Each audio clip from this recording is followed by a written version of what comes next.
There is a profound mystery that has puzzled philosophers and thinkers since the dawn of civilization. It is the mystery of why some men rise almost effortlessly to the top of their chosen fields, as though fortune itself carries them forward on invisible wings, while others of equal intelligence and equal strength struggle year after year, never escaping the grind of mediocrity. You look around you, and you see men who work 12 hours a day, yet barely make ends meet, and you see others who work with a calm intensity, and yet riches seem to flow to them like a river to the ocean. The difference is not found in their physical labor, nor is it found in their family connections, nor is it found in their formal education. The difference lies in a secret window of time that most of humanity ignores. It lies in what their minds absorb when the world grows quiet. It lies in the specific instructions they give to their inner self during the transition from wakefulness to sleep. We are gathered here to explore a truth that has the power to shatter the chains of your limitations. We are here to discuss the silent gateway to infinite power. This gateway opens every single night of your life, yet 98% of people walk past it blind, deaf, and unaware of the treasure that sits just beyond the threshold. Most men go to sleep with worry in their hearts and confusion in their minds. They treat the night merely as a cessation of activity, a time to escape the burdens of the day by sinking into oblivion. They lie in bed rehearsing the bills they cannot pay, the mistakes they cannot undo, the insults they endured, and the fears they cannot silence. Night after night, these fears are planted deep into the fertile soil of the soul, repeated until the subconscious accepts them not merely as thoughts, but as the absolute law of their existence. Then they wake to more of the same confusion, delay, and disappointment, and they call it bad luck. They do not realize that they are the architects of their own misfortune. They do not realize that while they slept, their own subconscious mind was faithfully executing the blueprints of disaster they handed it just moments before they closed their eyes. But there are a very select few, who treat sleep differently. They understand that the hours of the night are not wasted hours, nor are they empty hours. They are sacred. They are the workshop of the gods. They are the hours when the conscious guard is down, and the subconscious, that silent engine of destiny, listens without resistance and obeys without question. To understand this power, you must first understand the dual nature of your own mind. You are not a single entity, but a house divided between two forces. You possess a conscious mind, which is your reasoning agent, your guardian, and your critic. It judges every new idea. It analyzes every possibility. It is skeptical by nature, and it is designed to protect you from danger in the physical world. But you also possess a subconscious mind, which is the vast ocean of power beneath the surface. The subconscious does not reason. It does not judge. It does not know the difference between a penny and $1 million. It does not know the difference between a real event and a vividly imagined one. It is a faithful servant that accepts whatever seed is planted in it and brings it to harvest. During the day, your conscious mind stands guard at the door. If you say to yourself, "I am wealthy," while you are standing in the middle of poverty, your conscious mind will immediately shout, "No, you are not," and it will reject the seed before it can reach the soil. This is why so many people fail with affirmations. They are fighting a battle against their own conscious resistance. But nature has provided a loophole. Nature has provided a time when the guard goes off duty. That time is the state of sleep. When you drift into slumber, your conscious mind retires. The reasoning faculty fades away. The skepticism vanishes. But the subconscious never sleeps. It stays awake, keeping your heart beating, your lungs breathing, and your cells repairing. And in that silence, it stands with its doors wide open, ready to receive the final command of the day. Whatever thought, whatever emotion, whatever picture is dominant in your mind as you cross the threshold into sleep becomes the command for the night. If you fall asleep thinking about your debt, you are commanding your subconscious to produce more debt.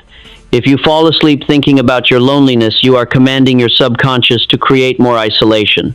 You are literally programming your internal computer to seek out and attract the very things you fear. Most men waste these sacred hours. They toss with worry. They replay the arguments of the day. They watch terrifying news reports right before bed. They poison their own soil with seeds of fear, and then they are shocked when the harvest is bitter. They do not see the connection, but life obeys the last command given to the subconscious before rest. Imagine for a moment what would happen if you changed this pattern. Imagine what would happen if for 8 hours every night your subconscious was filled not with fear but with faith. Imagine if it was filled not with drifting thoughts of anxiety but with definite commands of purpose. Imagine if you fed it pictures of wealth, abundance, and certainty. The subconscious is a multiplier. Whatever you give it, it multiplies and returns to you. If you give it poverty, it multiplies poverty. If you give it riches, it multiplies riches. By controlling the brief window before sleep, you control the vibration of 1/3 of your life, and that 1/3 dictates the other 2/3. You would not wake as the same man. You would rise clearer, stronger, and surer. You would walk into your day with a new current beneath you, as though unseen hands were guiding opportunities to your path. Fortune would no longer feel distant. It would feel inevitable. This is the secret that the great masters of history understood. Edison, Ford, Lincoln, Carnegie. They did not just work harder than you, they slept better than you. They used the night to solve the problems the day could not. They used the night to build the courage the day had stolen. But if you refuse this knowledge, if you treat your nights as the crowd does, if you let them be filled with doubt and worry, then each morning will be the same as the last. You will wake up with the same heaviness in your chest. You will face the same questions with no answers. You will see the same lost chances slip through your fingers. Your days will never change because your nights never change. This is the tragedy of the drifting man.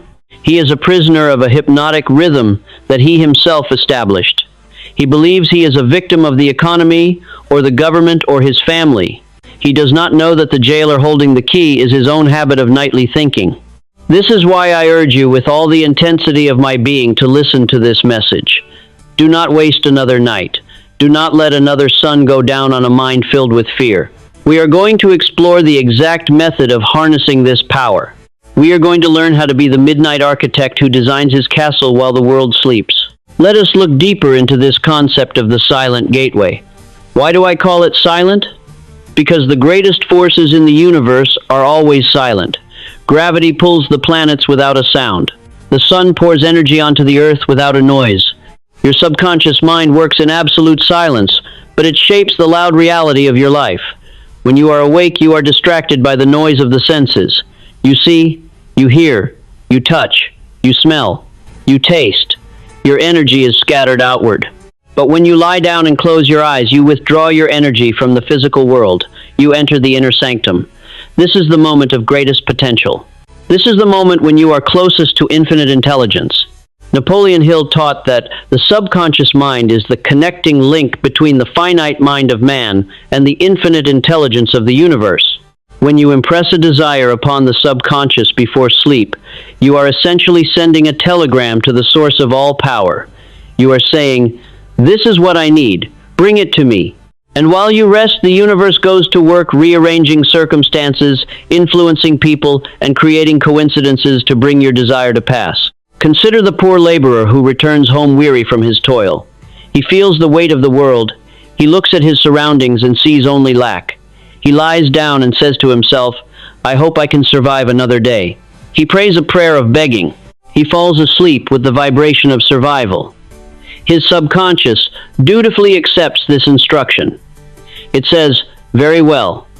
Survival is the goal. We will provide just enough to survive and no more." And so he survives, but he never thrives. Now consider the master. He may be in the same environment. He may have the same empty pockets. But when he lies down, he closes his eyes to the physical poverty. He opens his inner eyes to spiritual abundance. He says, "I am wealthy. I am successful. I am serving the world." He falls asleep with the vibration of mastery. His subconscious accepts this instruction. It says, "Very well. Mastery is the goal. We will move heaven and earth to prove that he is a master." And in the morning he wakes up with an idea that the laborer never had. He wakes up with a confidence that the laborer never felt. He takes an action that the laborer was too afraid to take, and his reality begins to shift. This process is not magic. It is law. It is the law of autosuggestion combined with the law of vibration. The night is the amplifier of these laws. Many people try to practice positive thinking during the day, but they fail because they are fighting the momentum of their environment. It is hard to think rich when the bill collector is knocking on the door. It is hard to think healthy when the body is in pain. But at night you are free. At night you can be whoever you want to be. In the dark there is no poverty unless you bring it with you in your mind. In the dark there is no failure unless you replay it on the screen of your imagination. The night is the great equalizer. It gives the beggar the same opportunity as the king to plant a new seed. But the beggar usually wastes the opportunity while the king exploits it. This video is your wake-up call. It is a demand that you stop wasting the most valuable asset you possess. You are throwing away 8 hours of creative power every single night. That is 1/3 of your life thrown into the trash can of worry. We are going to teach you how to reclaim those hours. We are going to teach you how to become a conscious programmer of your own soul. But you must approach this with a seriousness of purpose. This is not a game. This is not a lullaby to help you sleep better. This is a weapon. It is a tool for the complete reconstruction of your character and your destiny. You must understand that the subconscious mind is a creature of habit. It resists change. If you have spent 20 years worrying every night, your subconscious will try to pull you back into worry. It will whisper, "What about the money? What about the problem?" You must be stronger than the habit. You must be the captain who grabs the wheel and steers the ship into new waters, even when the old currents try to pull you back. Think of the subconscious as a garden that has been neglected. It is full of weeds. These weeds are the fears of poverty, criticism, and ill health that have been blown in by the winds of society. For years you have watered these weeds by replaying your worries every night. Now you want to plant roses. You want to plant wealth. At first the weeds will try to choke the new seeds. You must be persistent. You must pull the weeds every single night and plant the seeds every single night. You cannot do it once and expect a miracle. You must establish a hypnotic rhythm of success. Hypnotic rhythm is the tendency of nature to make any repeating thought or action permanent. By repeating your commands every night, you are using this law to lock your new destiny into place. There is a reason why we call this the silent gateway. It is because you enter it alone. No one can do this for you. No one can think for you. No one can dream for you. You are the sole guardian of your own mind. When you turn out the light, you are alone with your thoughts. And in that solitude, you meet your true self. Are you a friend to yourself, or are you an enemy? Do you tell yourself the truth of your potential, or do you lie to yourself about your limitations? Most people are their own worst enemies at night. They bully themselves. They criticize themselves. They beat themselves up for things that happened 10 years ago. This must stop. Tonight you must sign a peace treaty with yourself. You must decide that from this moment on, your bedroom is a no-worry zone. It is a sanctuary of faith. Let these words sink deep into your consciousness. The night is not an interruption of your life. It is the engine of your life. You think you are living during the day, but you are merely acting out the script you wrote the night before. If you want to change the play, you must change the script. You must rewrite the character. You must rewrite the plot. And the time to do that is when the theater is quiet and the critics are asleep. That time is now. That time is every night for the rest of your life. As we move forward in this lecture, we will dissect the anatomy of the night. We will look at the specific ghosts that try to invade your peace, and we will give you the weapons to banish them. We will look at the exact rituals used by the wealthy to prime their minds for success. But all of the techniques in the world will not help you if you do not grasp this fundamental truth. Your mind is a broadcasting station, and it broadcasts loudest when you are asleep. What signal are you sending? Are you sending a signal of distress or a signal of dominance? Are you sending a signal of confusion or a signal of clarity? The universe is listening. It is always listening, but it hears you best when you are silent. So I ask you to prepare yourself. We are about to enter the hidden side of success. We are about to explore the psychology of sleep. We are going to turn your bed into a launch pad for your dreams. Forget everything you have been told about sleep being just for rest. Sleep is for creation. Sleep is for transformation. Sleep is the time when the caterpillar becomes the butterfly, but only if it dreams the right dreams. If the caterpillar dreamed of crawling, it would never fly. You must dream of flying. You must dream of soaring. And you must do it with such intensity and such clarity that your subconscious has no choice but to give you wings. This is the promise of the silent gateway. It is open to you now. Will you walk through it, or will you turn back to the darkness of the drift? The choice is yours, and the time is now. Let us begin the work of building your new life from the inside out, starting with the very next time you close your eyes. To command your destiny, you must first understand the instrument through which your destiny is created. You are in possession of a machine so complex and so powerful that if you truly understood its capability, you would tremble with awe. This machine is your own mind.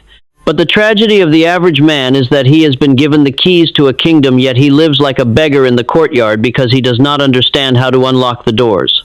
We must now perform a dissection of your mental anatomy so that you may see exactly where your power lies and exactly where you have been leaking that power into the drain of failure.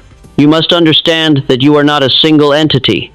You are a dual entity. You are a house divided into two distinct departments. There is the conscious mind and there is the subconscious mind. These two are not merely different in function, they are different in nature, and understanding the relationship between them is the master key to riches. Your conscious mind is your objective mind. It is the captain on the bridge of the ship. It looks out into the world through the five senses. It sees disaster, it hears bad news, it feels pain. It reasons, it judges, it calculates, and it guards. It is designed to deal with the physical reality of the daylight hours. It is critical by nature. It says this is possible and that is impossible. It says I can afford this but I cannot afford that. It is the master of your waking logic. But the conscious mind has a limitation. It can only focus on one thing at a time, and it requires rest. It gets tired. It must sleep. When the sun goes down and your eyes get heavy, the captain leaves the bridge. But the ship does not stop moving. The engines do not shut down.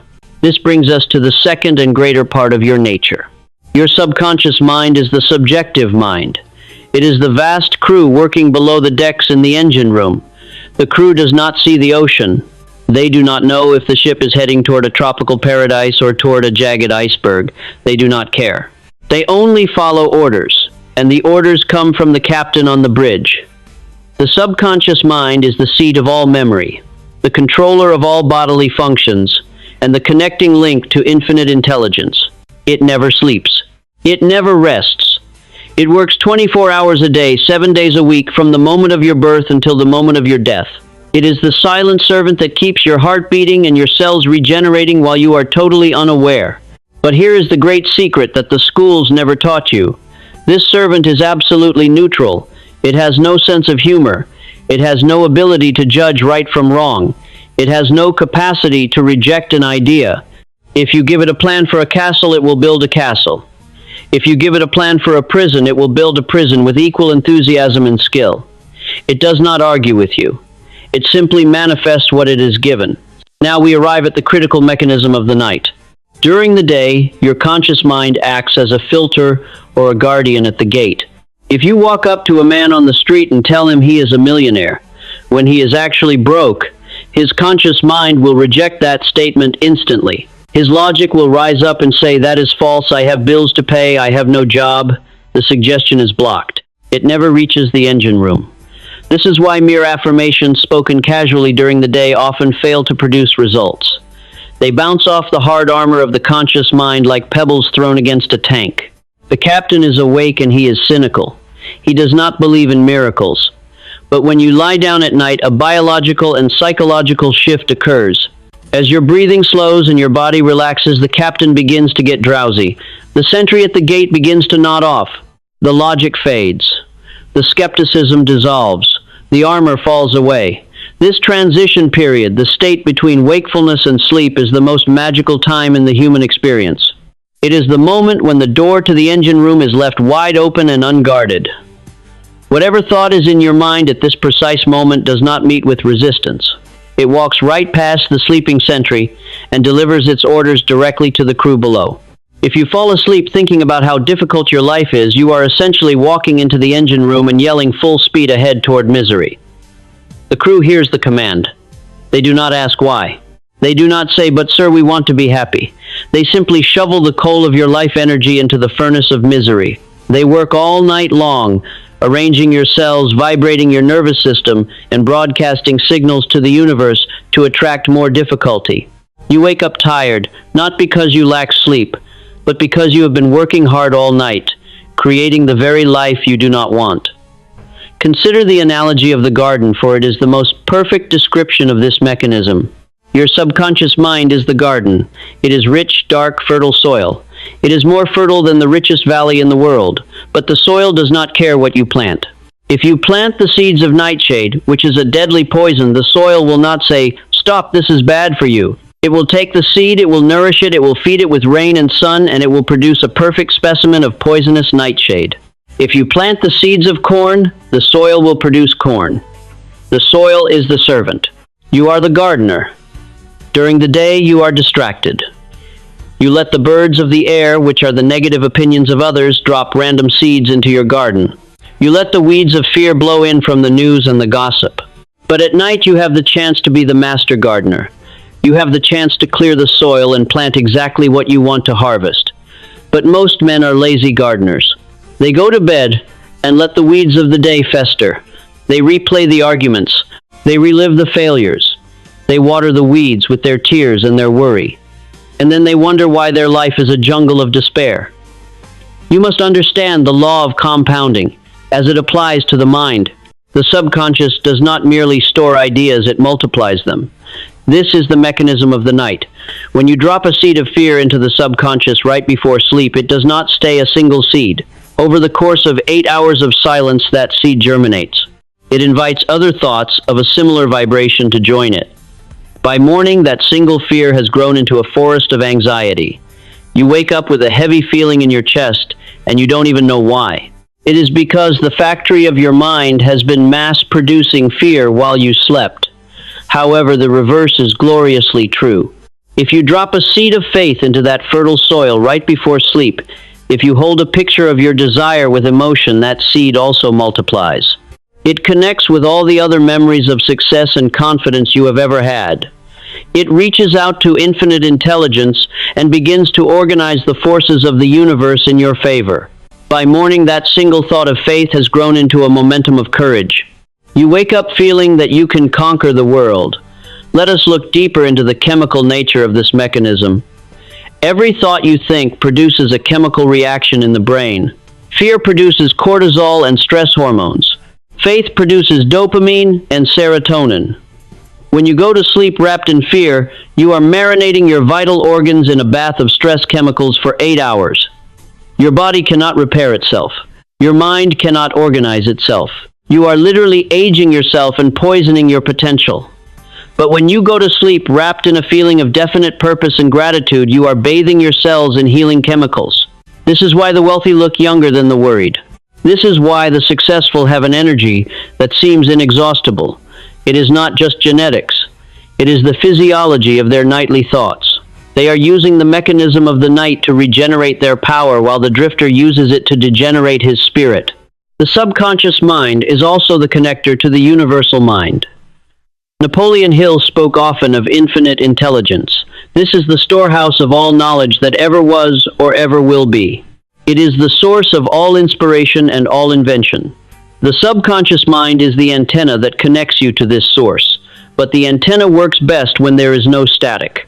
During the day, your worries and your sensory inputs create static.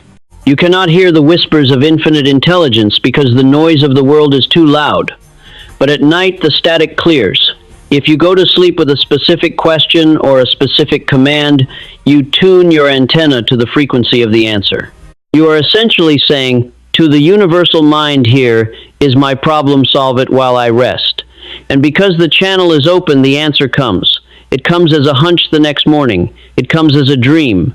It comes as a coincidence that brings you the exact person you need. The drifter never gets these answers because his antenna is tuned to the frequency of complaint. He asks, "Why is life so hard?" And the universe answers by showing him more hardness. You must realize that your life is a printout of the program running in your subconscious. If you want to change the printout, you cannot just change the paper, you must change the software.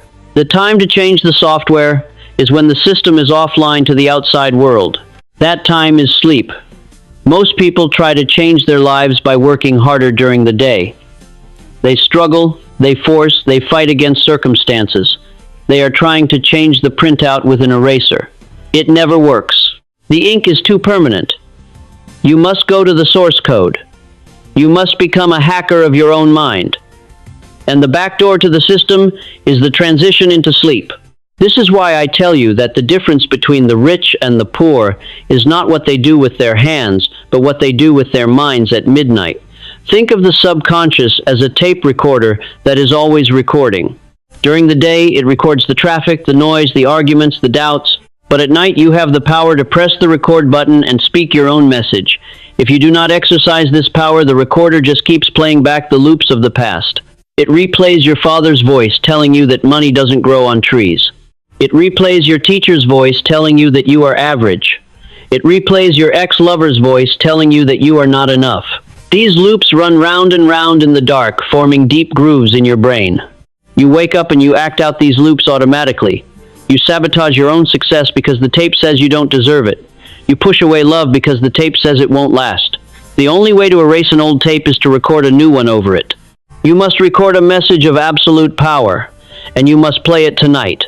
Let us speak of the master and the drifter to illustrate this mechanism in action. The drifter is the man who believes he is at the mercy of fate. He goes to bed and watches the news until his eyes are heavy. He absorbs stories of murder, robbery, and economic collapse. He turns off the TV, but the images are still flashing in his brain. He lies in bed and thinks about his boss, who treated him unfairly. He thinks about the dent in his car. He replays the mistakes of the day. He feels anger. He feels resentment. He feels fear. He drifts into sleep with these heavy emotions pressing on his chest. His conscious guard is down, so these monsters walk right into the engine room. They take over the ship. They steer it toward rocks. The next morning, he oversleeps. He wakes up with a headache. He spills his coffee. He hits every red light on the way to work. He thinks today is going to be a bad day. And he is right. He created the bad day the night before. He is a victim of his own negligence. Now look at the master. He may face the same problems as the drifter. He may have a difficult boss and bills to pay. But he knows the mechanism. He knows that the night is his opportunity to reset the game. An hour before bed, he shuts out the noise of the world. He reads words of inspiration. He reviews his definite chief aim. He sits in silence and visualizes his life not as it is, but as it must be. He conjures up the feeling of success. He feels the gratitude of wealth before the money arrives. He lies down, and his last thought is a command. I am a master. I am guided. I am wealthy. He falls asleep with a smile. His conscious guard steps aside and bows to these noble thoughts. They enter the engine room and the crew cheers. They set to work building the condition of wealth. The next morning he wakes up before the alarm.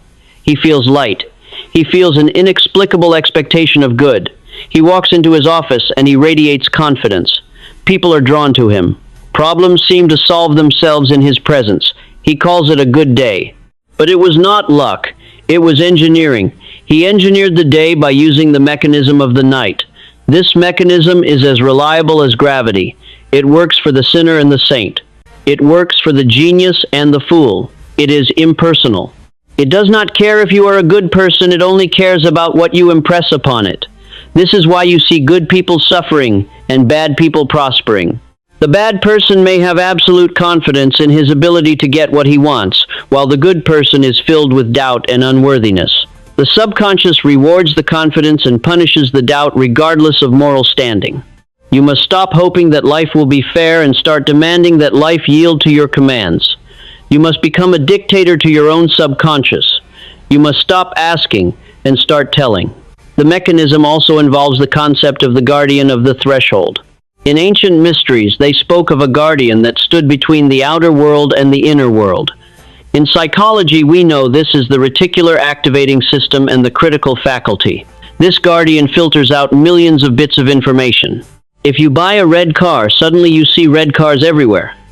Why? Because you told the guardian that red cars are important. When you tell your subconscious at night that opportunity is important, your guardian wakes up the next day looking for opportunity. It spots a newspaper headline that you would have missed. It hears a conversation in a coffee shop that leads to a business deal. The opportunity was always there, but you were blind to it because your guardian was asleep. By programming the mind at night, you are giving the guardian his marching orders for the next day. You are telling him what to look for. If you program fear, he looks for danger. If you program wealth, he looks for dollars. It is that simple and that profound. You must also understand that the subconscious speaks in symbols and feelings, not in words. Words are just the carrier. The feeling is the payload. If you say, "I am rich," but you feel fear, the subconscious accepts the fear, not the words. This is why the state of sleep is so vital. As you get sleepy, your emotions become more accessible. Your logical defenses are lower. It is easier to conjure up a feeling of floating, of freedom, of expansion when you are lying in the dark than when you are stuck in traffic. You must use this time to generate the feeling of the wish fulfilled. You must hallucinate reality. You must smell the leather of the new car. You must feel the weight of the gold. You must hear the applause. You must make the imaginary act so real that the subconscious gets confused and thinks it is happening now.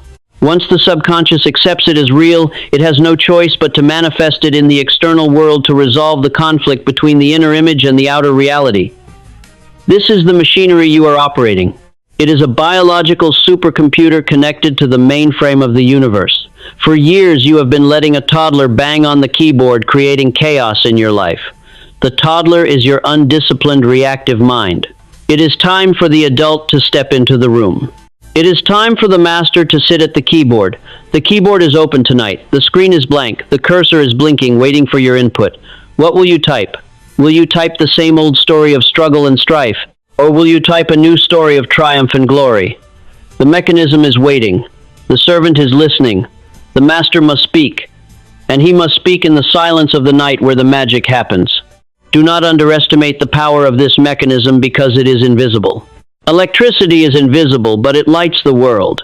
Gravity is invisible, but it holds the stars in place. The power of your nightly thought is invisible, but it holds your destiny in place. If you ignore this, you are ignoring the very lever that moves the world. You are choosing to be powerless when you could be all-powerful. You are choosing to be a cork bobbing on the ocean when you could be the captain of the ship. The mechanism is there. It has always been there. It will always be there. It is up to you to learn how to operate it. And the first step in operating it is to respect it. Respect the night. Respect your sleep. Respect the final 5 minutes of your day as if they were the most important 5 minutes of your life, because in truth, they are. They are the rudder that steers the ship for the next 24 hours. Turn the rudder tonight, change the course, and watch as the mechanism of the night delivers you to a new shore. We have examined the mechanism of the mind and established that the night is a workshop where the subconscious labors without rest. But if the machine is perfect and the law of attraction is absolute, why do so many men and women fail to reach their destination? Why do they start with ambition only to end in despair? Why does the mechanism seem to work against them, producing poverty instead of riches and sickness instead of health? The answer lies not in the machinery, but in the sabotage that occurs before the blueprint ever reaches the workers. There are invisible enemies lurking in the corners of your mind, waiting for the sun to go down. I call them the 6 ghosts of fear. I call them ghosts because they have no physical reality. They cannot cut you with a knife or bind you with chains, yet they hold more people in bondage than all the prisons on earth combined.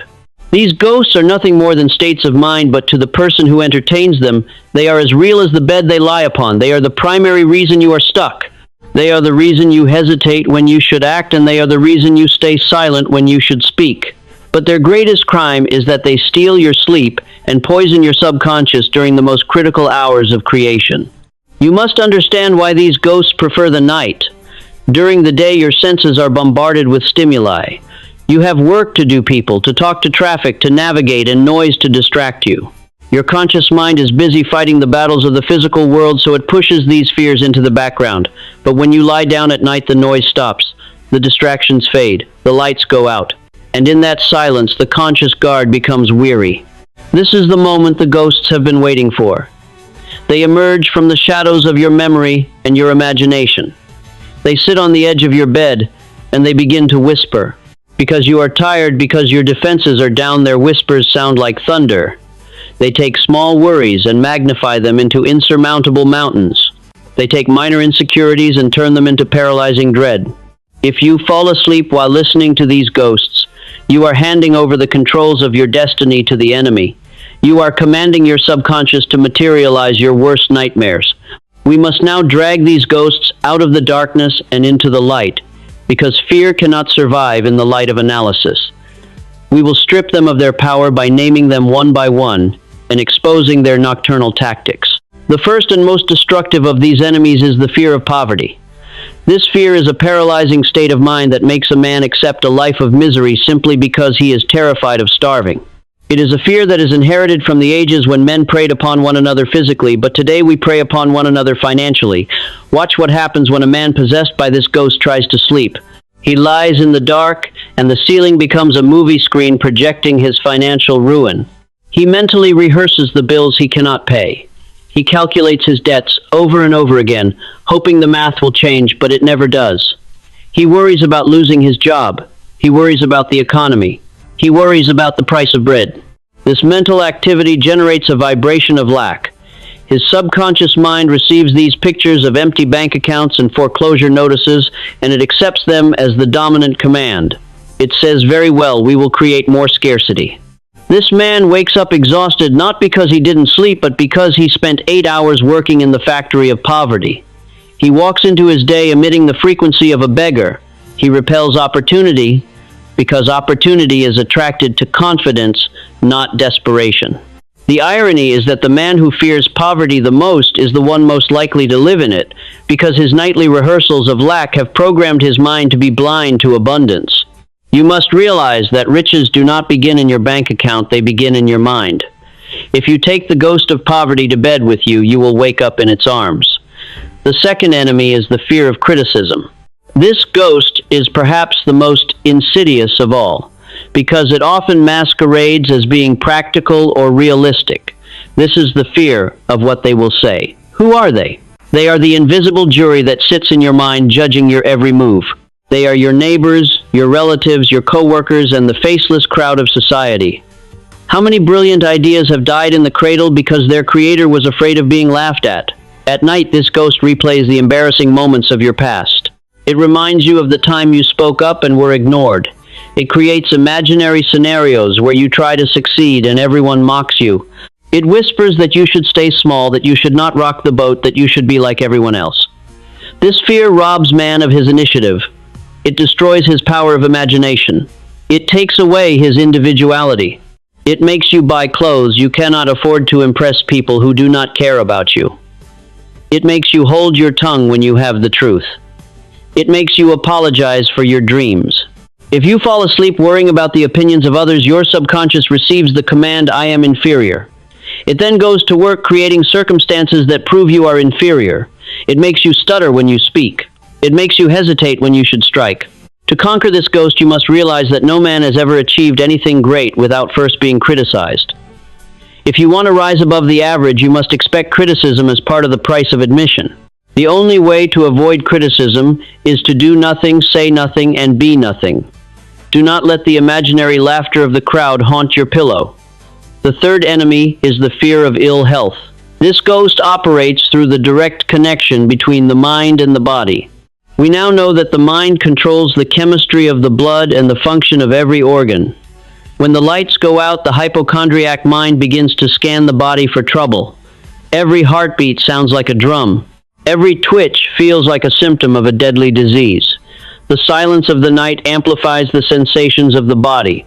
The man possessed by this fear begins to imagine the worst. He rehearses his own funeral. He worries about what will happen to his family if he falls ill. This is not harmless worry. This is negative auto-suggestion of the most dangerous kind. By constantly focusing on disease and fearing it, you are literally instructing your body to break down.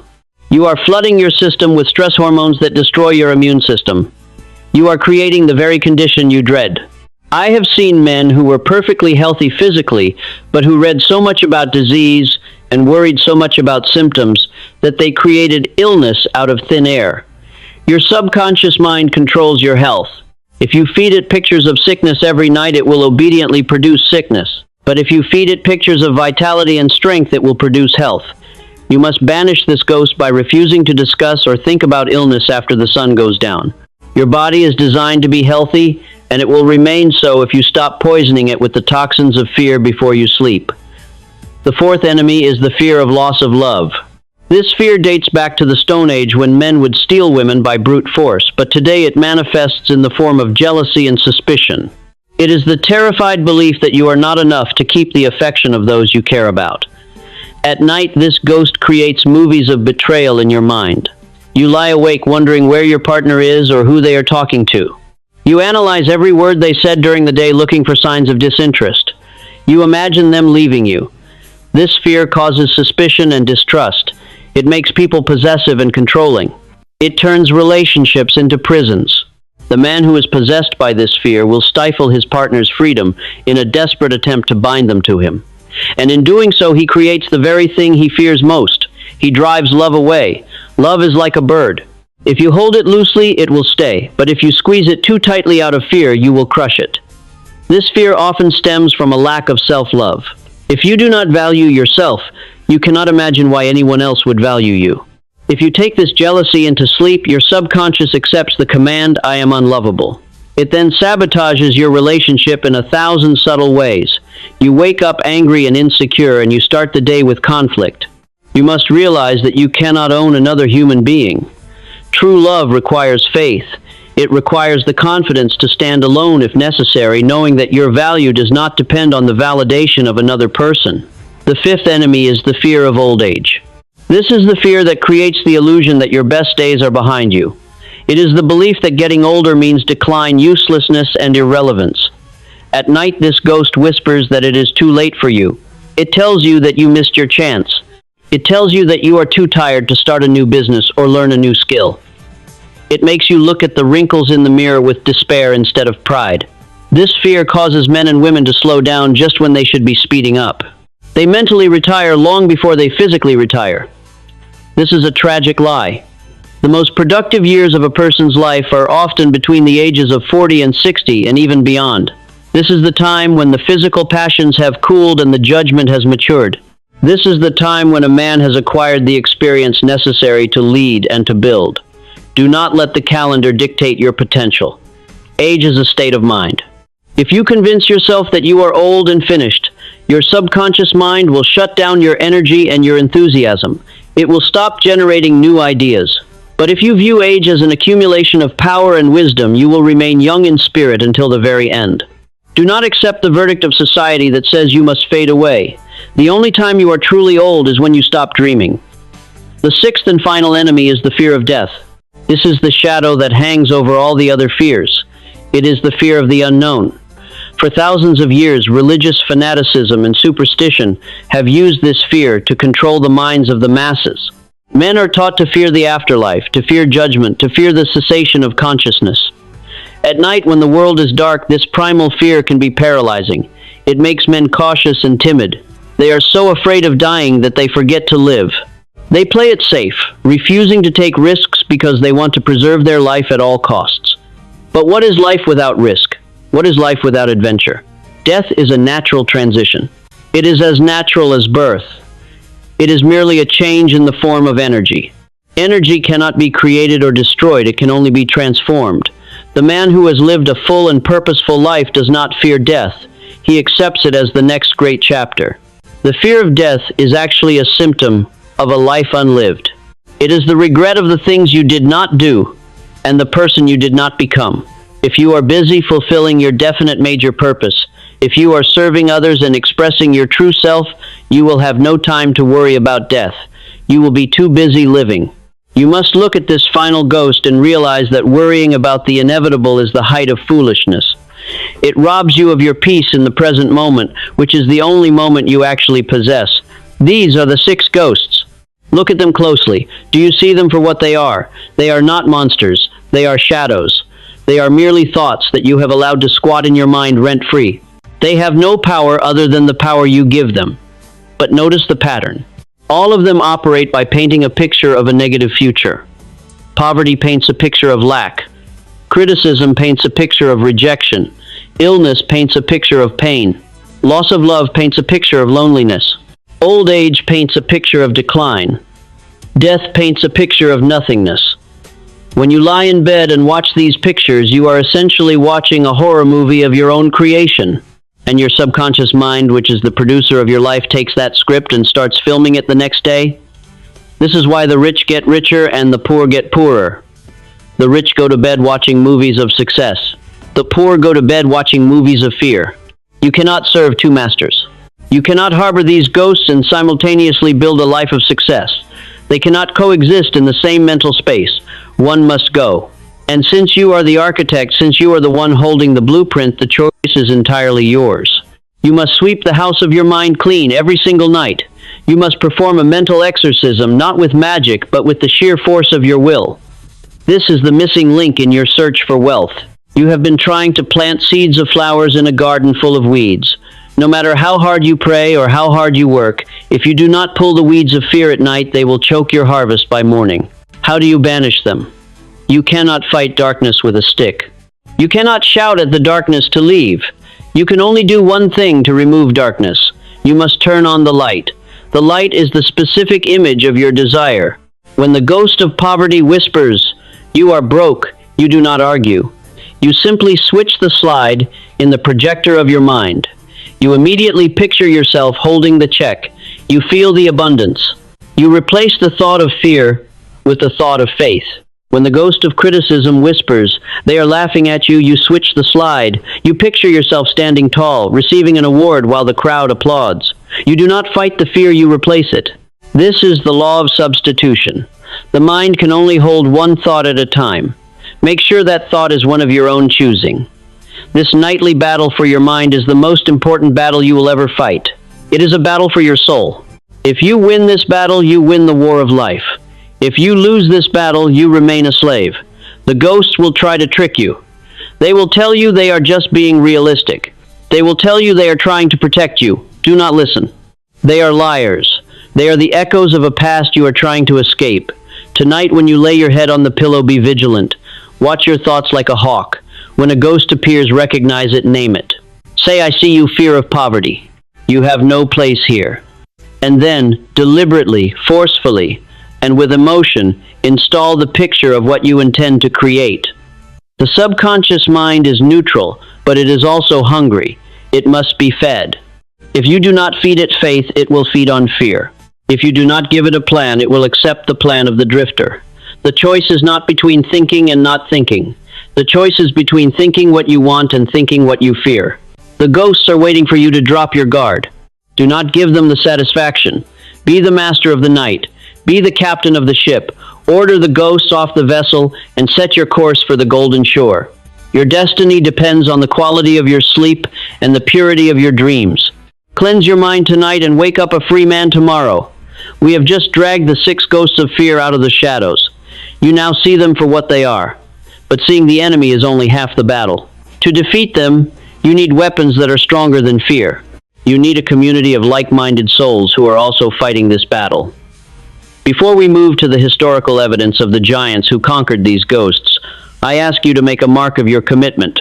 If you are ready to banish these fears and reclaim your nights, click the like button on this video. It is a small physical act that signals a massive mental shift. And if you have not yet joined our ranks, subscribe to this channel right now. We are building a digital mastermind here, a sanctuary for those who refuse to drift. By subscribing, you ensure that you are constantly fed the wisdom of the masters. Do not walk this path alone. Join us. Click subscribe, ring the bell, and let us now turn our eyes to the giants of history who have walked this path before you.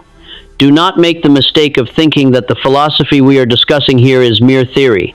It is not a collection of pretty words designed to comfort the weak.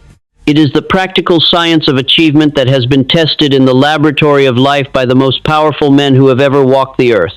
If you look closely at the biographies of the titans of industry, the masters of invention, and the saviors of nations, you will find a golden thread running through their lives. They all discovered, either by accident or by deliberate study, the secret of the midnight architect.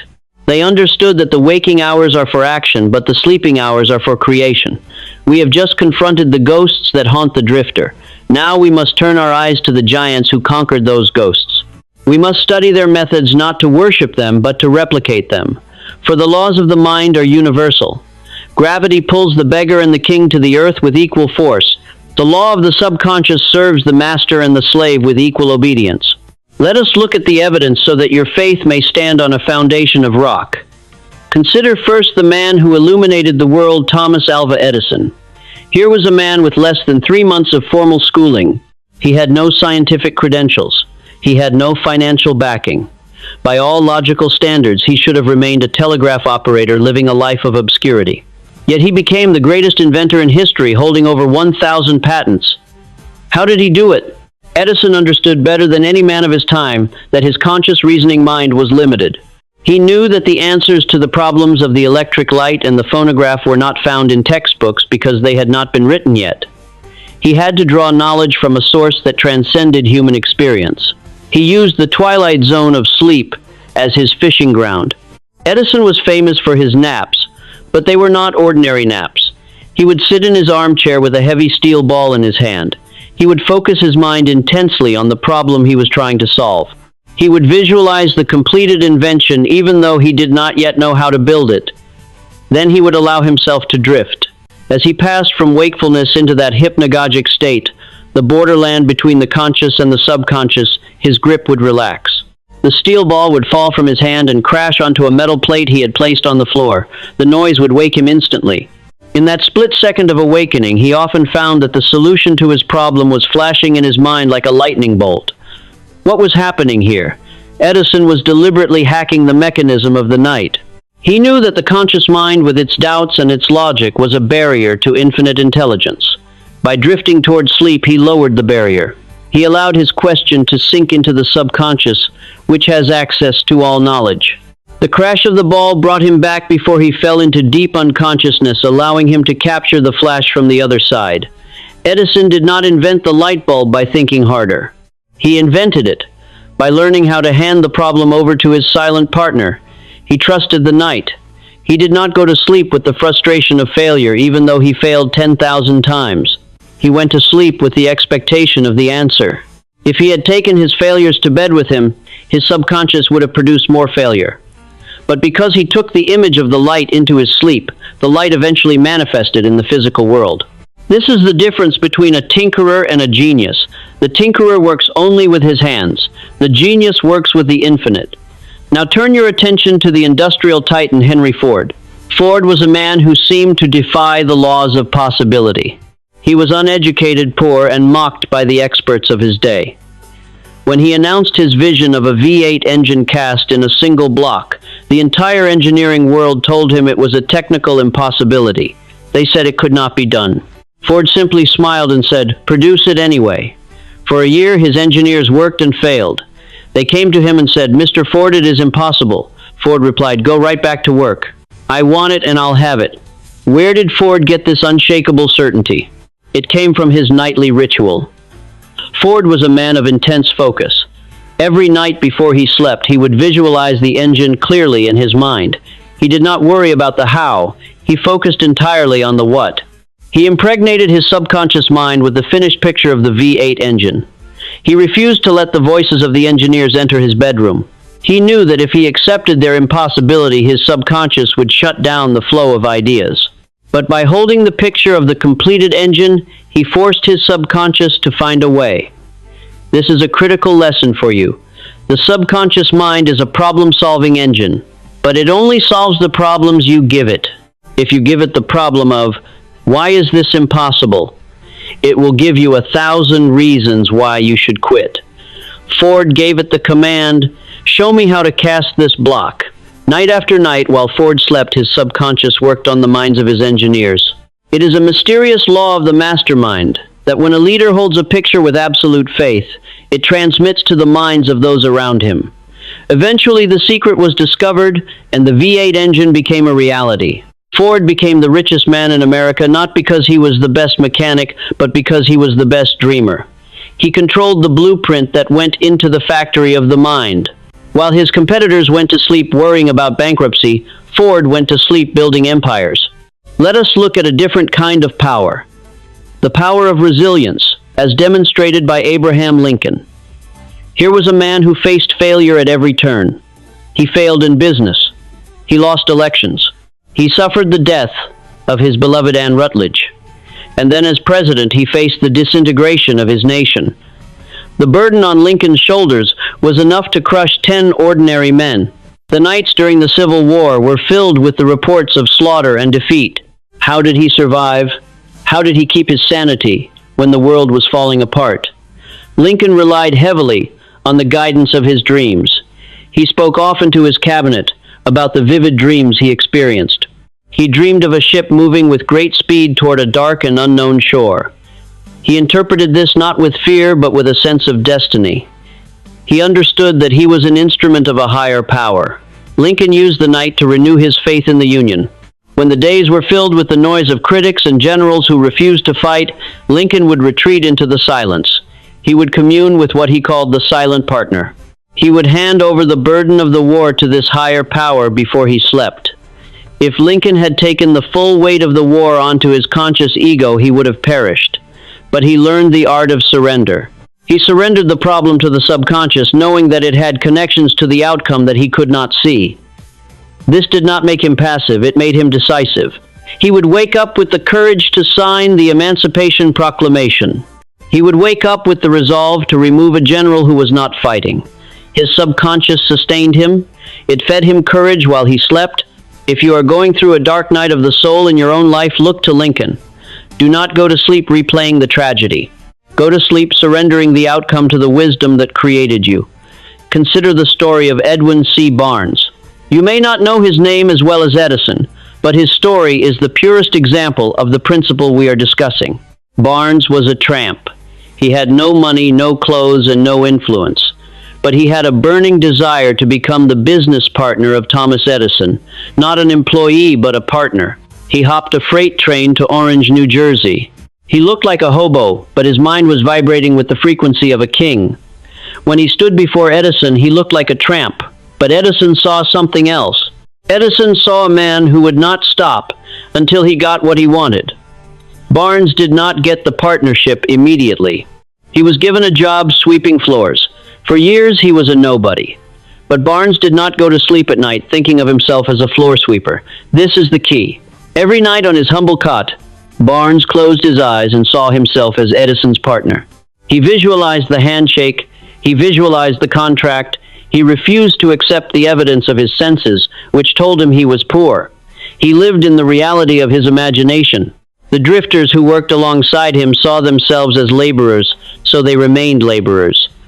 Barnes saw himself as a partner, so he became a partner.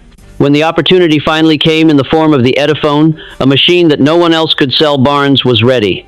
His subconscious had been preparing him for 5 years. He seized the opportunity and became the only man to transform the invention into a fortune. He literally thought himself into a partnership with the greatest man on earth. He slept his way to success not by laziness, but by the active programming of his identity during the night. If Barnes had gone to sleep thinking, "I am just a sweeper, I hate my life," he would have died a sweeper. He commanded his subconscious to build a bridge from poverty to power, and it did. And we must speak of Andrew Carnegie, the man who commissioned this philosophy. Carnegie was known for his sunny disposition and his ability to remain calm in the midst of financial storms. He attributed this to his ability to empty his mind before sleep. He treated his mind like a room. When the day was done, he would mentally sweep the room clean of all business worries, all disputes, and all figures. He would say, "I have done all I can do today. I turn the rest over to the subconscious." He would then fill his mind with poetry or music or thoughts of gratitude. He knew that a worried mind is a clogged pipe. By clearing the pipe before sleep, he allowed the flow of infinite intelligence to move through him. Carnegie also understood the mastermind principle as it applied to sleep. He knew that when minds are in harmony, they create a third mind. He often said that his best ideas came from the invisible council. He would imagine himself sitting at a table with the greatest minds of history, asking them for advice before he slept. He would ask Lincoln for courage. He would ask Washington for strategy. He would ask Napoleon for boldness. This was not insanity. It was a technique to access the different archetypes within his own subconscious. By personifying these qualities, he made them real. His subconscious responded by giving him the courage of Lincoln and the boldness of Napoleon the next day. He was summoning the giants of the past to sit with him in the council of the night. You can do the same. You can invite the greatest mentors into your dreams if you ask for them before you sleep. Look at the literary giant Robert Louis Stevenson. He wrote the classic Dr. Jekyll and Mr. Hyde, but he did not write it with his conscious mind alone. He called his subconscious helpers his brownies. He said that these little helpers did one half of his work for him while he was fast asleep. He would give them orders before bed. He would say, "Give me a thrilling story. Give me a plot that will sell." And the brownies would work all night. He would wake up with the story fully formed in his head. He was essentially hiring his subconscious as a ghostwriter. Most writers and artists struggle with writer's block because they are trying to force creativity with the conscious will. Stevenson knew that the source of creativity flows best when the ego is asleep. He monetized his dreams. He turned the mechanism of the night into a printing press for money. Even in the field of science, we see this evidence. The structure of the benzene ring was discovered by Friedrich Kekulé in a dream. He had struggled for months to figure out the molecular structure. One night he drifted into sleep and saw a vision of a snake biting its own tail. He woke up and realized the structure was a ring, not a line. The subconscious presented the answer in a symbol because symbols are the language of the night. If he had not honored that dream, if he had dismissed it as a silly nightmare, science would have been delayed. How many answers have been delivered to you in your sleep only to be ignored because you did not respect the source? The giants of history respected the source. They kept journals by their beds. They captured the whispers of the night before the noise of the day drowned them out.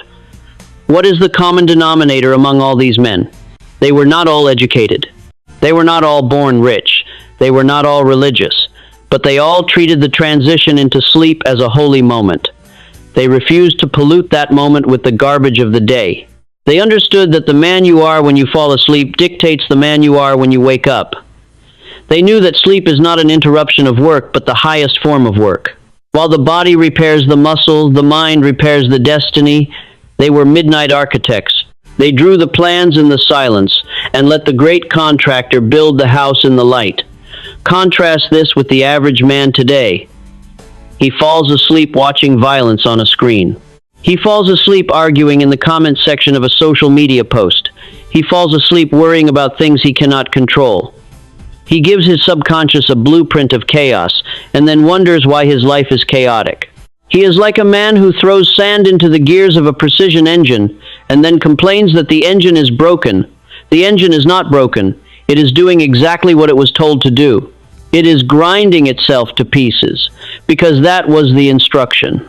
The historical evidence is clear. The verdict is in. Those who master the night master the day. Those who drift through the night drift through life. You now stand in the shadow of these giants. But do not look up at them as if they are a different species. They are made of the same clay as you. They possess the same mental machinery. The only difference is that they took control of the controls. They stopped being passengers on the ship of sleep and became captains. You have that same right. You have that same power. Tonight, when you lay your head down, you will have a choice. You can join the ranks of the drifters and let the ghosts of fear haunt your dreams. Or you can join the ranks of Edison and Ford and Lincoln. You can give a command. You can plant a seed. You can demand an answer. The night is waiting. The servant is listening. The giants have shown you the way. Now you must walk it. Do not let the simplicity of this secret fool you. In our complex age, we think that the solution to our problems must be complicated. We think we need more technology, more data, more strategies. But the greatest truths are always simple. The seed grows in the dark. The child forms in the womb in the dark. The diamond forms in the earth in the dark. And your fortune forms in the recesses of your mind in the dark. These historical figures did not have the internet. They did not have smartphones. But they had the connection to the infinite. And they accessed it through the portal of sleep. That portal is open to you tonight. It is free. It requires no subscription. It requires only your attention and your intention.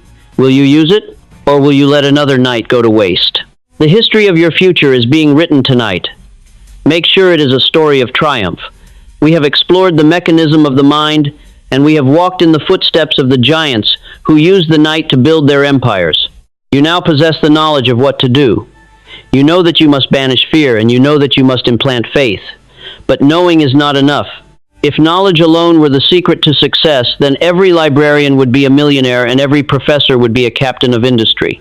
There is a missing element that transforms knowledge into power, and that element is the law of hypnotic rhythm. This is the law that governs the universe. It is the law that keeps the stars in their courses and the seasons in their order. It is the law that determines whether you will remain a drifter or become a master. You must understand that nature hates chaos. Nature seeks order. And the way nature establishes order is through rhythm. When you repeat a thought or an act over and over again, nature eventually takes over that habit and makes it permanent. She crystallizes it. She locks it into a rhythm that becomes harder and harder to break. This is hypnotic rhythm. It is the force that makes a river flow in the same channel for 1,000 years. It is the force that makes a drug addict return to the needle against his own will. And it is the force that can make success inevitable if you have the discipline to establish the rhythm. Most men allow this law to work against them. They repeat their worries every night. They rehearse their failures every morning. They complain about their circumstances every afternoon. At first, these are just isolated thoughts. They are like spider webs, easily broken. But as they are repeated day after day and night after night, the law of hypnotic rhythm steps in. It takes these loose threads of thought and weaves them into a cable of steel.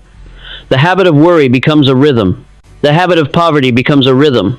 The habit of sickness becomes a rhythm. The man wakes up and feels depressed not because he chooses to be depressed, but because the rhythm demands it. He has surrendered his will to the momentum of his past. The devil does not need to guard him anymore because the rhythm guards him. He is a prisoner of his own repetition. This is the tragedy of 98% of the human race. They use the greatest law of the universe to construct their own prison cells. But you are here to learn how to use this law for your liberation. You are here to learn how to set up a hypnotic rhythm of wealth, health, and happiness. You must understand that the subconscious mind learns through two primary methods. The first is trauma or sudden emotional shock. But the second and more reliable method is repetition. You cannot plant a seed of wealth tonight and dig it up tomorrow to see if it has grown. You cannot command your subconscious once and expect a lifetime of results. That is the thinking of a child.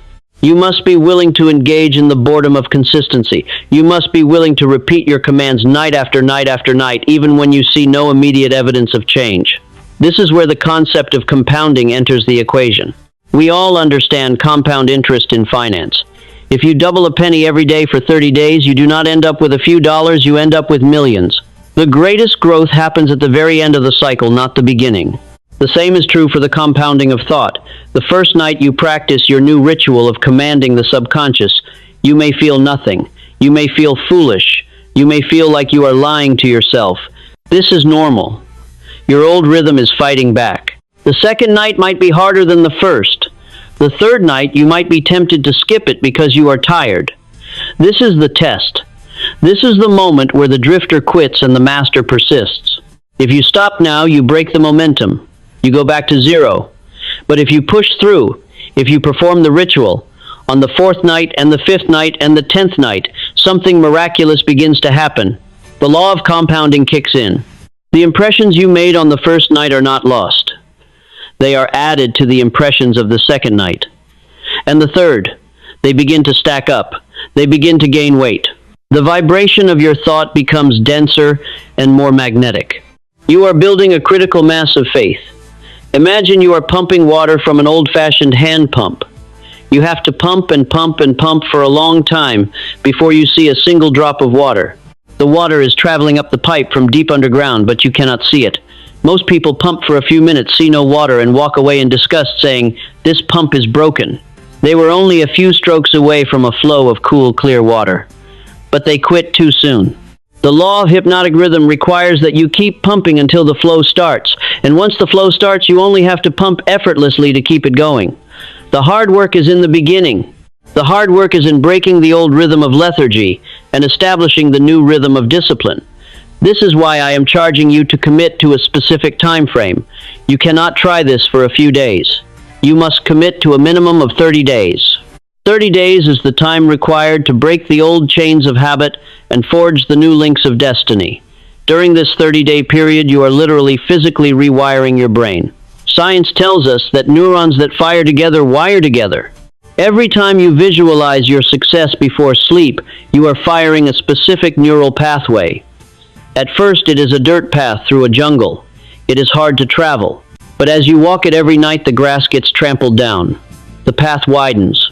It becomes a road. Eventually, it becomes a superhighway. The electrical signals of confidence and wealth flow automatically. You no longer have to try to be confident, you simply are confident.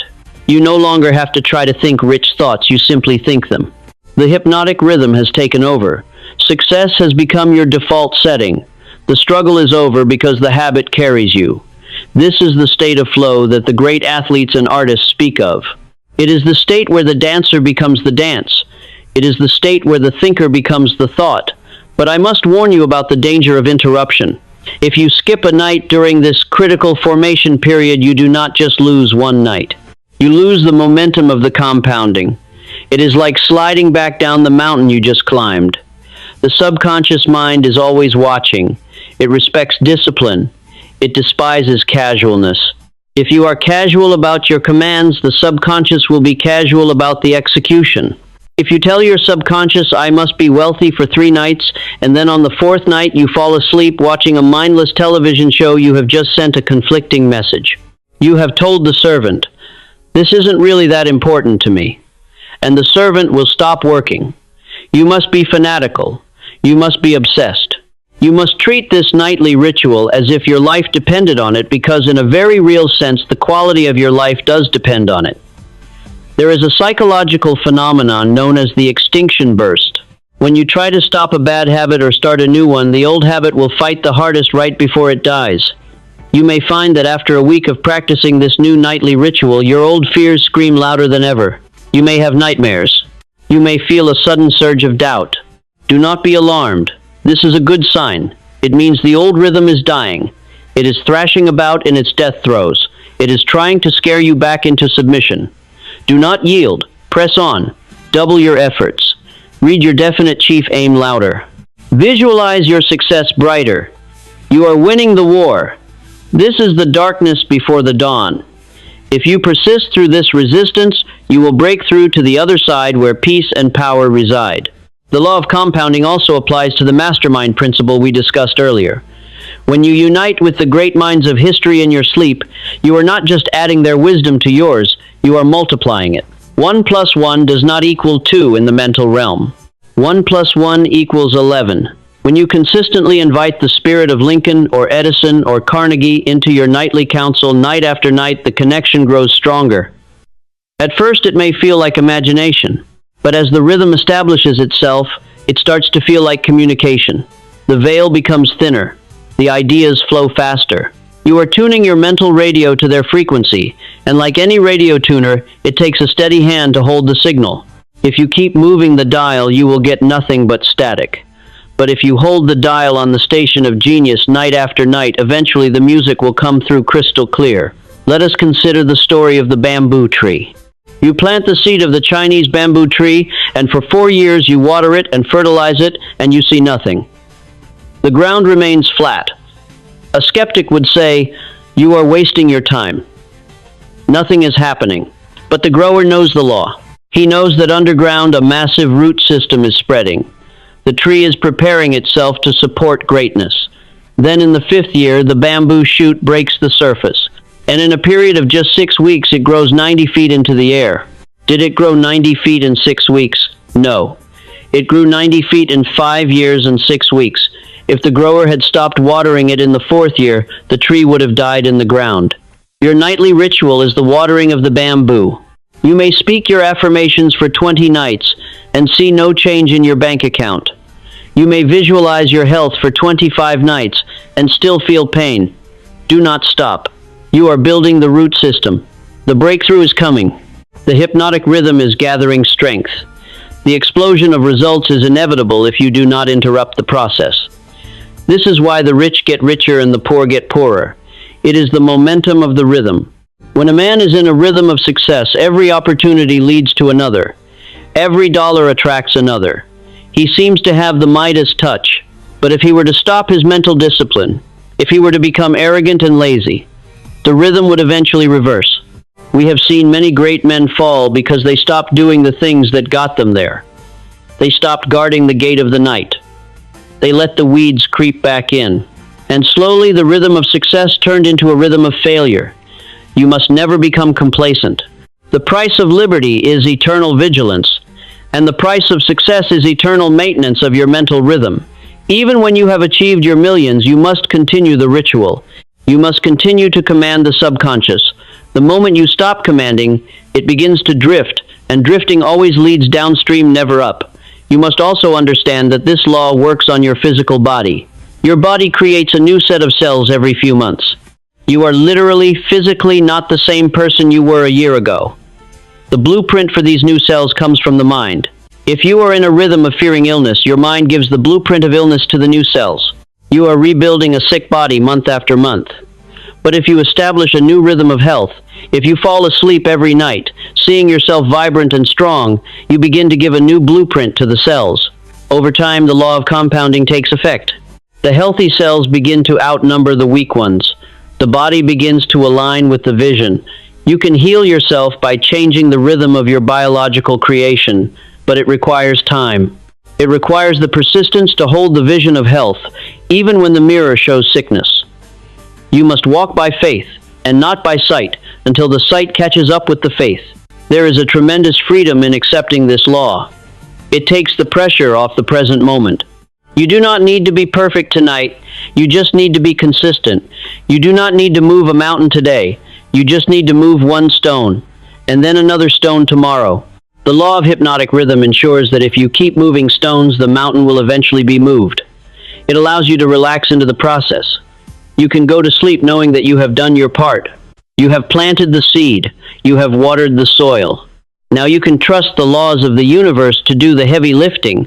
You do not have to force the sun to rise. It rises by rhythm. You do not have to force the seed to grow.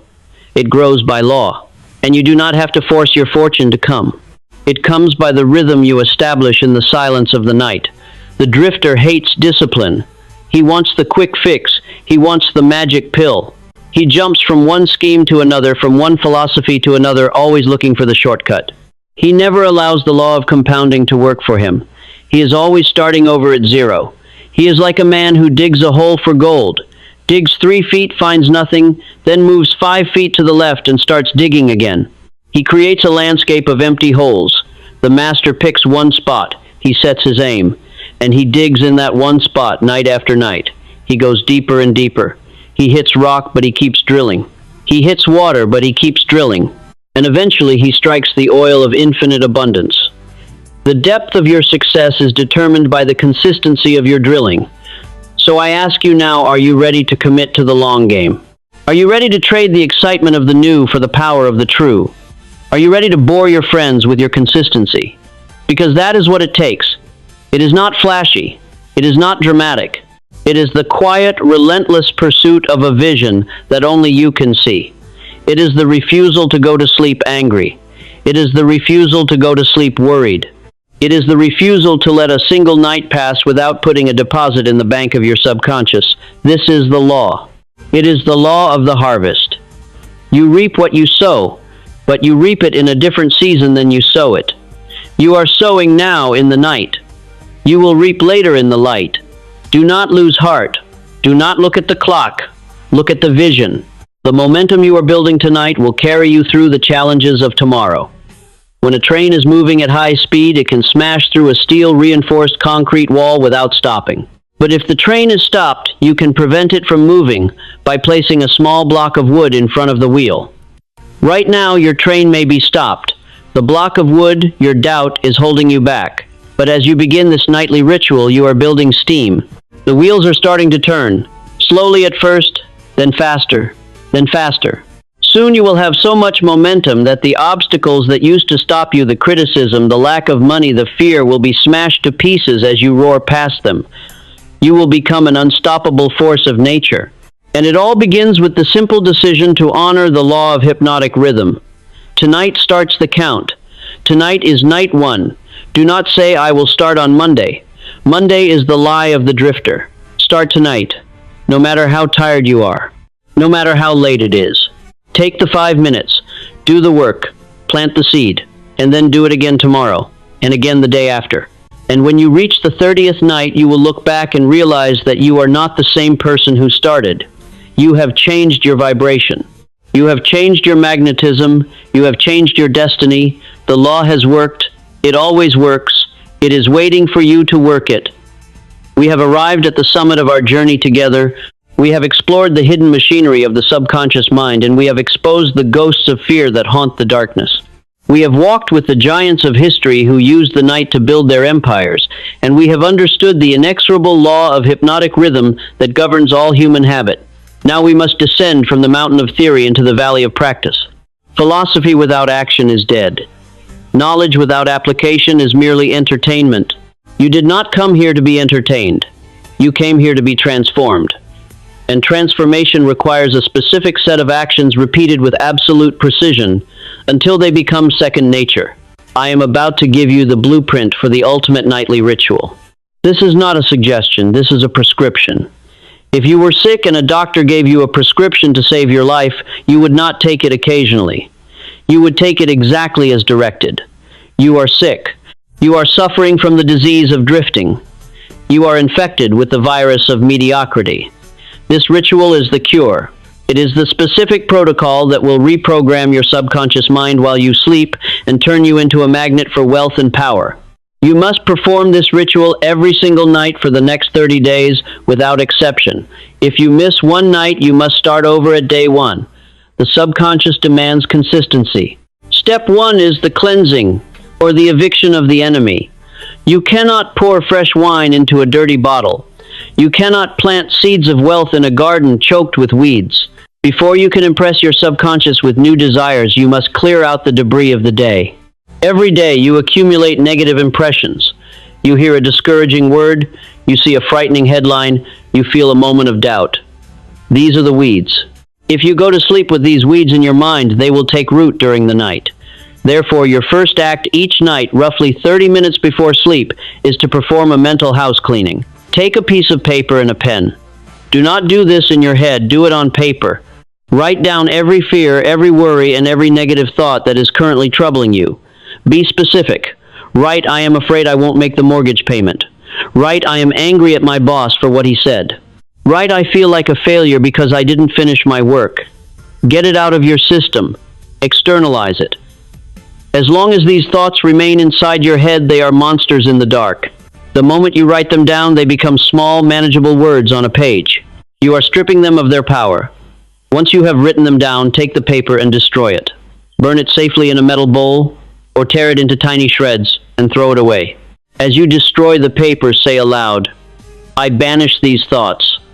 They have no power over me. My mind is clean. This physical act of destruction sends a powerful signal to the subconscious. It says that you are the master and you are choosing to reject this refuse. You will feel a physical lightness wash over you. You have emptied the trash. Now the vessel is clean and ready to receive the gold. Step 2 is the command, or the reading of the definite chief aim. Now that the mind is cleansed, you must give it a specific instruction. The subconscious mind is a guided missile. It needs a target. If you do not give it a target, it will fly aimlessly and crash. You must have your definite chief aim written clearly on a card that you keep by your bedside. This card should state the exact amount of money you intend to accumulate, the exact date by which you will have it, and the specific service or product you will give in return. It should also describe the person you intend to become. Pick up this card. Hold it in your hands. Read it aloud. Do not read it silently. The vibration of your own voice is crucial. It adds a physical dimension to the thought, but here is the secret. Do not read it like a robot. Do not mumble through it just to get it done. You must read it with emotion. You must read it as if you have already achieved it. You must unleash the chemical of enthusiasm in your brain. If you feel silly, fake it. Act the part. Shout it if you have to. Whisper it with intensity if you have to. But you must generate feeling. The subconscious mind is deaf to words, but it is sensitive to vibrations. When you mix your words with the emotion of desire, you are creating a frequency that cuts through the static of the conscious mind and penetrates the core of your being. Tell yourself, I will have this money, it is mine. I see it, I feel it.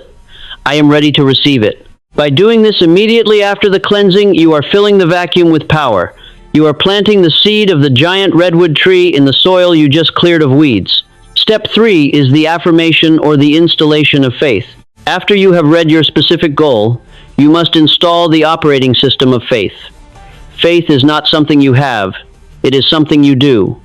It is a state of mind that can be induced by autosuggestion. Put your card down, close your eyes, and begin to speak affirmations of power to yourself. These are not wishes, these are declarations of truth. Say to yourself, I believe in my power, I believe in infinite intelligence, I am guided, I am protected, I am a creator. You are overriding the old programming of doubt. Your conscious mind might try to argue. It might say, but you are broke. You must talk over it. You must drown out the voice of the critic with the voice of the commander. Repetition is the key here. Say it until you feel a shift in your chest. Say it until your breathing changes. You are building a bridge of faith over the canyon of fear. You are telling your subconscious that you trust it. And when the subconscious feels trusted, it responds with miracles. This step is about identity. You are convincing yourself that you are the kind of person who achieves these goals. You are stepping out of the identity of the victim and into the identity of the victor. You are putting on the armor of God before you enter the realm of sleep. Step 4 is the visualization, or the cinema of the mind. Now we move from words to pictures. The subconscious mind speaks the language of images. It is a primitive visual processor. You must now create a movie in your mind where you are the star. Keep your eyes closed. Imagine that you have already achieved your definite chief aim. Do not see it in the distant future. See it right now. See the money in your bank account. Look at the numbers. See the house you are living in. Walk through the rooms. Touch the furniture. See the faces of your family and friends as they congratulate you. But do not just see it. You must involve all your senses. This is the secret of hallucinating reality. What does success smell like? Does it smell like the leather of a new car? Does it smell like the ocean breeze from your balcony? What does success feel like to the touch? Is it the texture of a tailored suit? Is it the weight of a gold watch? What does success sound like? Is it the sound of applause? Is it the sound of your children laughing without a care in the world? You must make the vision so real, so vivid, and so three-dimensional that your subconscious mind cannot tell the difference between the visualization and physical reality. The subconscious does not have eyes. It relies on your inner vision. If you show it a clear picture of wealth, it assumes wealth is real, and it goes to work to align your outer world with this inner truth. Spend at least 5 minutes in this mental theater. Enjoy it. Feel the gratitude of having received. This gratitude is the magnetic force that draws the vision to you. You are creating a mold, a spiritual prototype, into which the energy of the universe will pour. Step 5 is the morning bridge, or the pre-paving of tomorrow. Before you allow yourself to drift off, you must give your subconscious one final instruction regarding the next morning. Most people wake up in a panic. They wake up and immediately start worrying about the day. You are going to change that. You are going to decide your first thought of tomorrow right now. Say to your subconscious, tomorrow I will wake up with energy. Tomorrow I will wake up with a solution to this problem. Tomorrow I will be decisive and bold. You are setting the alarm clock of your soul. You are building a bridge from tonight to tomorrow morning so that you do not fall into the river of doubt when you wake up. You are instructing your servant to have the coffee of enthusiasm ready for you when you open your eyes. This simple step ensures that you wake up on the offensive, not the defensive. You wake up happening to the world, instead of letting the world happen to you. You are taking control of the very first moment of your waking life, which sets the tone for the entire day. Step 6 is the descent, or the guarding of the gate. Now you are ready to sleep. But this final transition is the most critical. You must guard the gate of sleep with your life. From the moment you finish your visualization until you lose consciousness, you must refuse to let a single negative thought enter. Do not check your phone.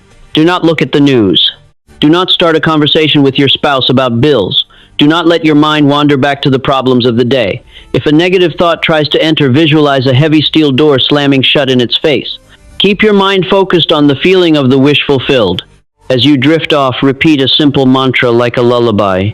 Say, "It is done. It is done, it is done," or say, "Wealth, health, peace."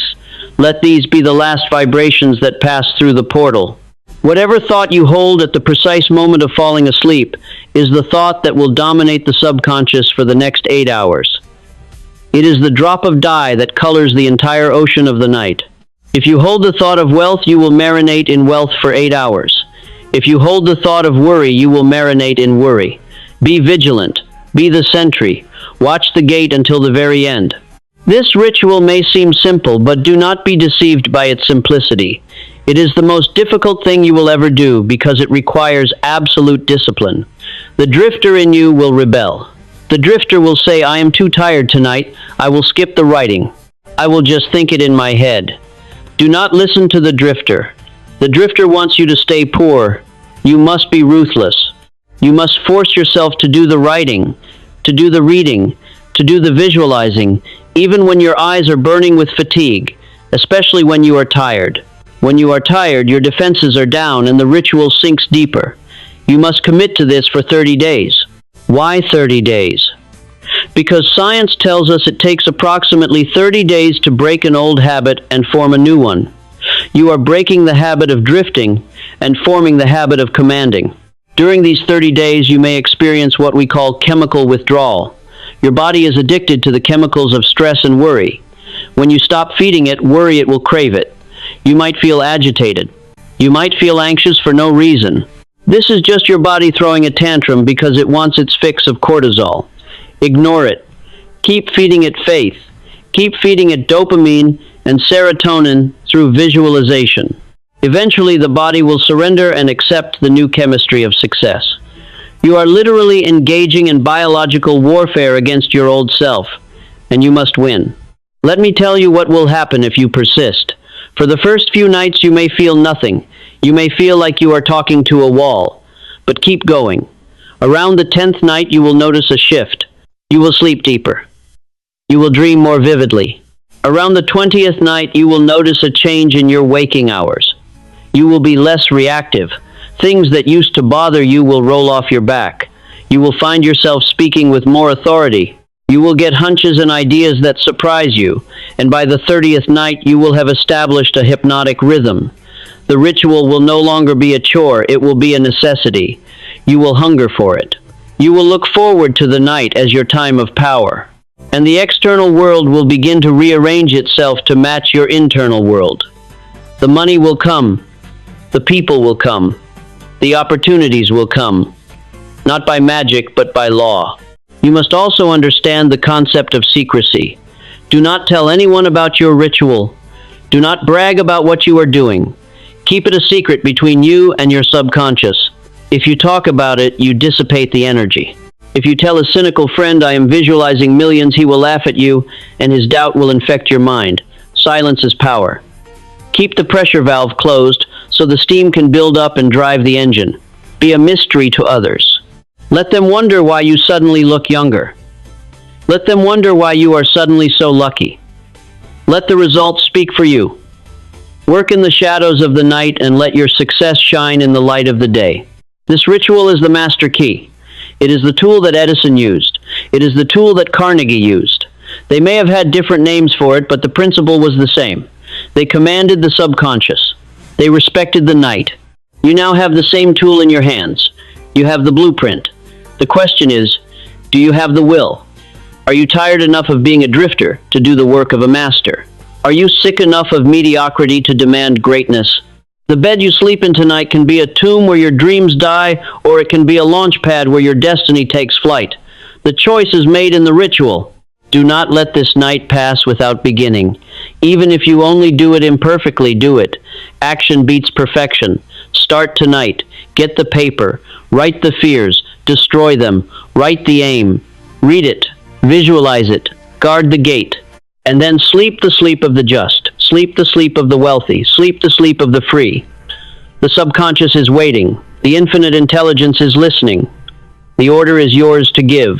Give it tonight, and watch the universe obey. We have traveled a great distance together in this broadcast. We have descended into the hidden engine room of your subconscious mind, and we have scaled the peaks of the historical giants who mastered the night.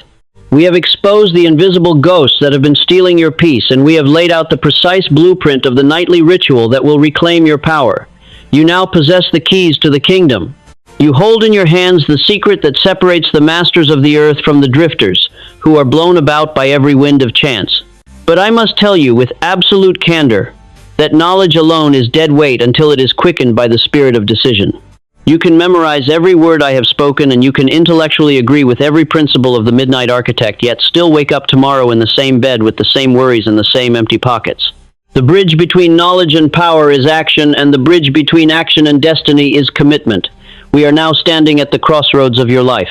One path leads back to the comfortable misery of the drift, where the masses sleepwalk through existence waiting for a savior who will never come. The other path leads up the steep and narrow mountain of self-mastery, where the air is thin but the view is infinite. You must choose. You cannot walk both paths. You cannot serve two masters. You cannot hold on to the safety of the shore and simultaneously cross the ocean to new worlds. You must let go of the old self to make room for the new. Let us speak of this new self. Who is he? Who is she?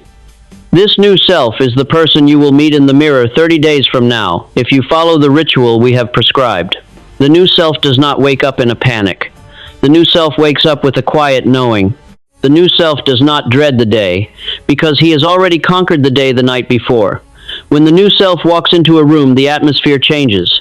People can feel the vibration of certainty radiating from him. He does not need to shout to be heard, because his presence speaks louder than his words. He attracts opportunity not by chasing it, but by becoming the kind of person that opportunity seeks. This transformation is not a fantasy. It is the inevitable biological and psychological result of the law of hypnotic rhythm. When you spend 30 nights impressing your subconscious with faith, power, and wealth, you change the very structure of your personality. You change the magnetic polarity of your soul. You stop repelling the good you desire, and you start attracting it with irresistible force. But you must understand that the dawn of this new self will not happen without a fight. The old self will not go quietly into the night. The old self is addicted to your worry. It is addicted to your struggle. It is comfortable in the familiarity of your limitations. Tomorrow morning, when you wake up after your first night of the ritual, the old self will be waiting for you. It will whisper in your ear. It will say, "This is foolishness. You are still broke. You are still tired. Nothing has changed." It will try to drag you back into the old rhythm of complaining and rushing. This is the moment of truth. This is the test. You must look the old self in the eye and say, "You are a liar. I am no longer that person. I have planted a new seed and the harvest is coming." You must hold the line. You must maintain the vibration of the night, even when the harsh light of the day tries to expose your current lack. You must walk by faith and not by sight. Consider the metaphor of the sunrise. The sun does not leap into the sky in a single second. It rises slowly. First there is the darkness, then there is a faint gray light on the horizon. Then there are streaks of purple and gold. And finally the blazing orb of the sun breaks the horizon and floods the world with light. Your transformation will follow the same law. The first few nights of the ritual may feel like darkness. You may not see any results. But if you persist, you will see the gray light of a new attitude. You will see the purple streaks of new ideas and synchronicities. And if you do not quit, the sun of your fortune will eventually rise and illuminate your entire life. The drifter quits in the gray light. He says, "Where is the sun? I don't see it." And he walks back into the cave. The master waits. The master persists. The master knows that the sun never fails to rise for the man who keeps his eyes on the east. You are embarking on a 30-day challenge. I want you to view these 30 days as a sacred pilgrimage. During this time, you are to regard your bedroom as a temple. You are to regard your sleep as a sacrament. You are to be ruthless with your thoughts. If a friend calls you to gossip, you must cut the conversation short. You cannot afford to let poison enter your mind during this incubation period. If the news is full of disaster, you must turn it off. You are protecting a fragile seed. You are like a mother protecting her unborn child. You must be vigilant. You must be disciplined. You must be obsessed. The world will call you strange. They will ask why you are so quiet, why you are so focused. Let them wonder. You are building something they cannot see. You are building a skyscraper, and the foundation must be dug deep in the silence before the steel can rise in the sunlight. Let us reflect on the concept of day one. Today is day one. It is the only day that matters. Yesterday is a ghost. Tomorrow is a dream. Today is the battlefield. What you do tonight determines who you are. Do not say, "I will start on Monday." Monday is the lie of the coward. Start tonight. No matter how tired you are, no matter how late it is. Do the ritual. Prove to your subconscious that you mean business. If you delay, you are telling your subconscious that this is not a priority. And if it is not a priority to you, it will not be a priority to the infinite intelligence. You must show the universe that you are serious. You must pay the price of discipline to buy the prize of freedom. The dawn of the new self is also the dawn of a new prosperity. We have spoken much of the mind, but let us not forget the material results. This philosophy is practical. It is designed to bring you money, property, and influence. When you align your subconscious with the vibration of wealth, wealth must appear. It is a law of physics. Nature abhors a vacuum. When you create a vacuum of desire and hold it with faith, nature rushes in to fill it with gold. You will find that money comes to you from unexpected sources. Debts that seemed impossible to pay will be cleared. Business deals that were stalled will suddenly move forward. You will have hunches to buy or sell at exactly the right time. This is not luck. This is the subconscious mind acting as a radar, guiding you through the fog of the marketplace to the safe harbor of profit. But you must trust the radar. You must act on the hunches when they come. You must be ready to move when the spirit moves you. And what of the relationships in your life? The dawn of the new self brings a new harmony. When you stop going to sleep with anger and suspicion, you stop waking up with conflict. You will find that people treat you with more respect because you respect yourself. You will attract a higher caliber of friends and associates. The mastermind principle will begin to work automatically. Men and women of power will be drawn to your light. You will no longer have to chase people. They will seek you out. This is the magnetic power of a mind that is ordered and directed. The drifter repels. The master attracts. You are becoming a master. I want you to project your mind forward. Imagine it is 30 days from now. You have completed the challenge. You have not missed a single night. You are standing in front of the mirror. Look at yourself. Your eyes are brighter. Your shoulders are straighter. There's a calmness about you that was not there before. You feel a sense of pride because you kept your word to yourself. You have conquered the drifter within. You have faced the ghosts and banished them. You have taken command of the ship. How much is that feeling worth? Is it worth 30 nights of effort? Is it worth turning off the television? Is it worth writing down your goals? I tell you, it is worth everything. It is the price of entry into the aristocracy of the self-made. But there is a warning I must give you. When you begin to change, when you begin to rise, the people around you may try to pull you back. They will sense that you are leaving the herd. They will try to plant seeds of doubt. They will say, "Who do you think you are?" They will try to tempt you back into the old habits of wasting time. You must be prepared for this. You must realize that their resistance is a sign of your progress. Do not be angry with them. They are asleep. They are drifting. You are waking up. You cannot expect the sleepers to understand the awake. You must love them, but you must not listen to them.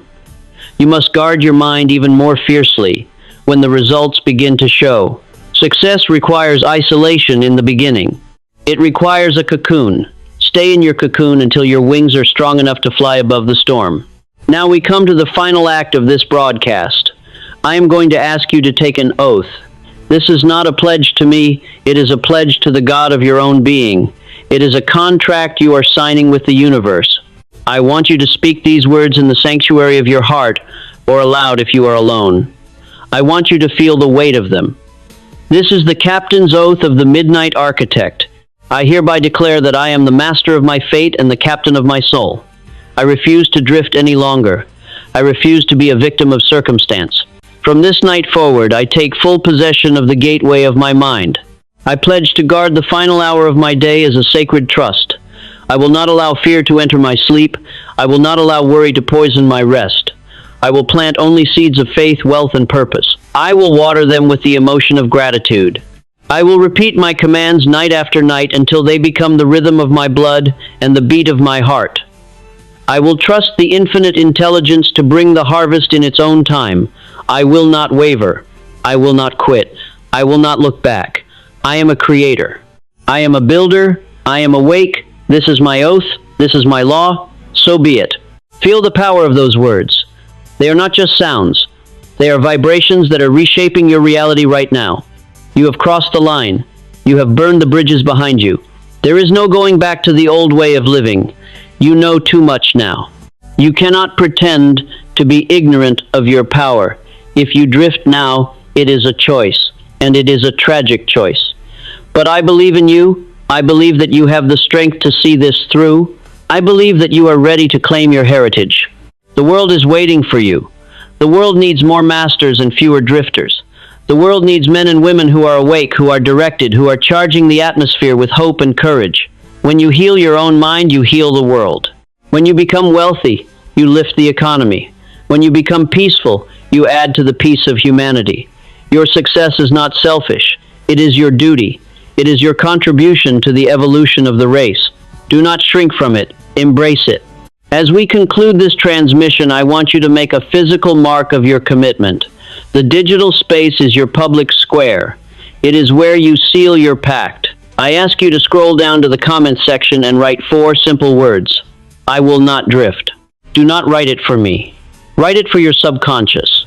Write it as a testament that you were here, that you heard the call and that you answered. Let that comment be the first brick in the new temple you are building. Subscribe to this channel not just to watch videos, but to keep your connection to this frequency strong. We will walk this path together. We will conquer the night together. And we will meet at the top, because the bottom is far too crowded. Go now. The sun is setting. The workshop is opening. The servant is waiting for your command. Do not disappoint him. Give him a blueprint of glory. Give him a vision of victory. And rest in the absolute assurance that while you sleep, the universe is moving heaven and earth to make your dream a reality. You are the architect. Build well. Build strong. Build forever. The dawn is coming. Be ready to meet it. I am the master of my fate. I am the captain of my soul.